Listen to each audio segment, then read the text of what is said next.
And then we're also going to talk to the neuroscientist, Dr. Matt Johnson, who wrote a piece in Psychology Today which looked at the positive impacts of social isolation. Well, plenty of people are socially isolated right now. What's the good news out of being isolated?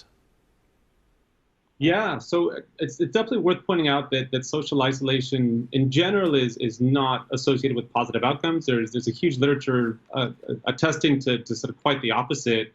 I think it is, though, worth sort of examining individuals who have chosen to live a life alone, which is so counter to our usual instincts. And it's really from their examples that we do begin to see some of the potentially positive aspects of solitude.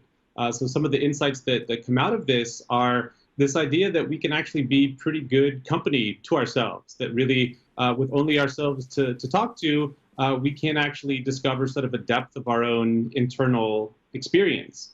The other sort of really interesting insight that comes out of this is that there seems to be this really increased ability to focus and sort of an accuracy of thought and precision of thought.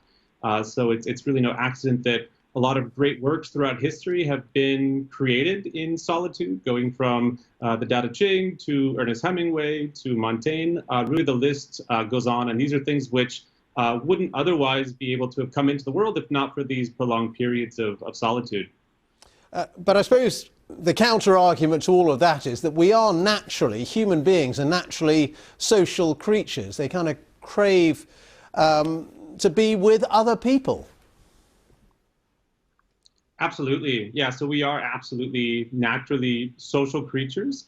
And it's important to note that we all do differ in our social needs. So being a hermit and seeking a life of solitude certainly wouldn't be a generally positive prescription for most people. They are interesting because they are an anomaly themselves. But I think it is sort of worth noting that some of the insights that do come out of their experiences might provide a bit of solace to us when we are engaging in isolation, generally speaking, outside of our own will. Good to talk to you, Matt. Thank you very much indeed. That's Matt Johnson, a neuroscientist there, just highlighting some of the potential positives of self-isolation.